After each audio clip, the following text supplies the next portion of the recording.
Hi, I'm Elena. Welcome back to Find the Answers. This is the third in a series of tutorials on conducting a comprehensive literature search. We're using a scenario based on the ILP assignment that medical students complete in Determinants of Community Health Year 2 or Doc 2. In this tutorial, we'll run a search in Ovid Medline using subject headings. Let's go into Medline through the Gerstein homepage, library.utoronto.ca/Gerstein. The link to Medline is under Major Resources. On the next page, we see links to all the different Ovid databases and tools. Medline is listed first. You can decide which date range to choose. It's always safe to choose 1950 to the present, and then limit to a more recent date range if it makes sense to your topic. Unlike in Google or PubMed, where you enter what you're looking for in one search, in Ovid databases you enter one concept at a time. Let's try hockey. Type it into the box and press Enter or click Search. The database looks through the mesh thesaurus and uses an algorithm to suggest some subject headings. If you don't see anything that looks good, try another search for a synonym of your concept. Sometimes there just isn't a mesh term for a topic, for instance, if it's extremely specific or a new topic. In these cases, you can use a keyword search. We talk about keyword searching in the next tutorial in this series. Here, hockey actually is the subject heading. Click on the corresponding blue I box to the right to see the scope note. The scope note gives you a brief definition of the term and some indication of when to use it. The scope note also gives you a history of the term and in some cases tells you that for certain dates you need to search another term, but here it lets us know that articles about hockey were tagged with the term sports until 1990, but that those articles have been re-tagged with the term hockey. The used for terms are a list of words that indexers look for in order to tag an article with the mesh heading hockey. This can be useful in a systematic search for building a list of keywords to use. There are only so many ways to say hockey though. Based on the scope note, I think this subject heading is appropriate for our search, but I'm thinking maybe we should go a little broader and also include more sports. Let's use the previous page link at the top of the page to go back. It's important to use the internal navigation buttons rather than your browser's back button, since the database can freeze otherwise.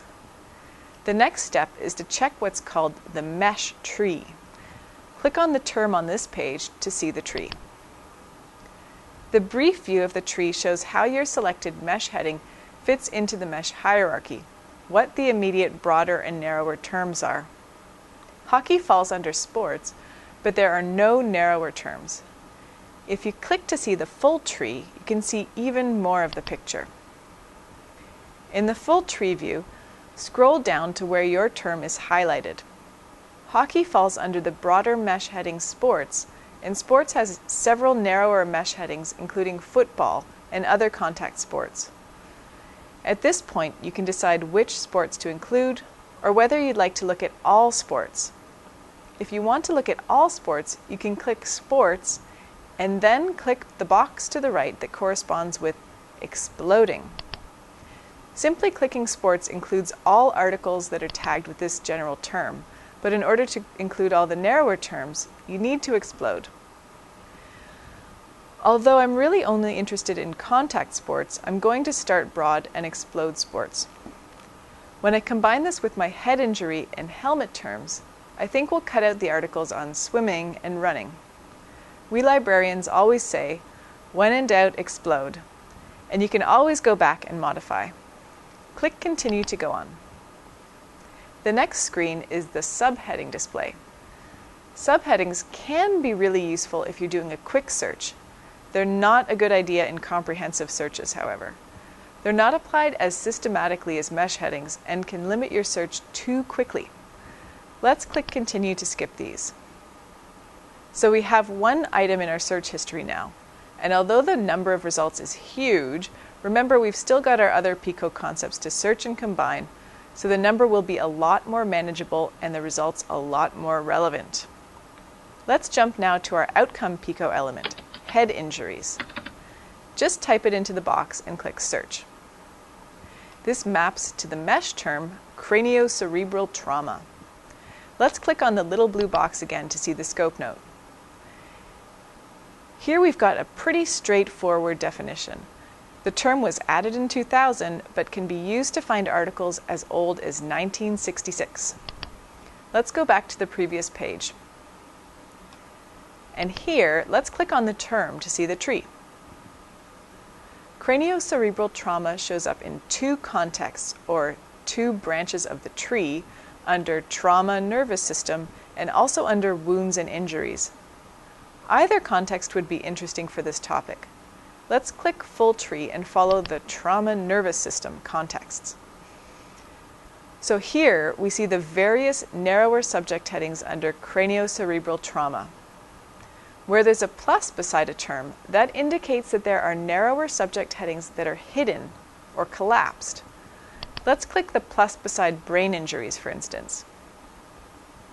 Several injuries are listed here, some of which we're interested in, for example, concussion, and some of which we're not, for example, shaken baby syndrome. But to save myself some time and to play it safe, I'm going to explode craniocerebral trauma with the knowledge that combining it with my sports term will exclude the articles about injuries I'm not interested in. Again, let's skip past the subheadings, just clicking Continue. Once I have a couple of searches done, I like to test the waters by combining the terms, even though I haven't tackled all my concepts. This way I can get an idea of how well my search terms are working and how much is out there on my topic. A note on combining search terms. When you have two searches that are for the same concept or for synonymous terms, you want all the articles from both searches. In this case, you combine the terms with OR.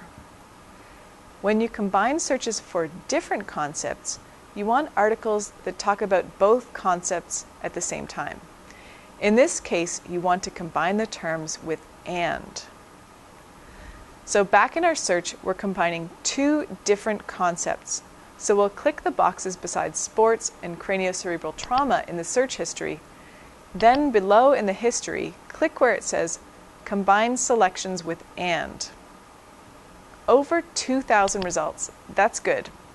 If I had 5, I would worry about my search terms. If I had 50, I would maybe stop here and go through the articles.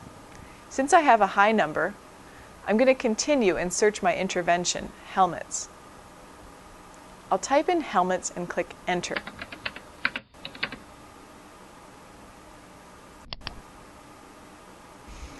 This maps to the mesh heading, Head Protective Devices. This seems like a good fit. Let's click to see the scope note. No warning bells here. Let's go back to the previous page. And then click on the term to see the tree. Our term is listed twice under the broader mesh heading Protective Devices. This tells me that protective devices is under two contexts, but I don't really care about that. Let's check the full tree. Here, there are tons of types of protective devices, but I'm going to stick with head protective devices. Let's select it and click Continue. And again, continue past the subheadings.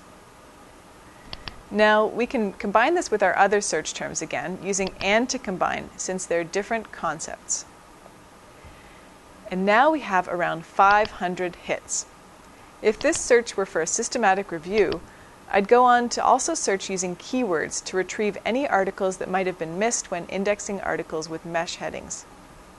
If I'm looking to target a specific methodology, I would use a quality filter to narrow my results.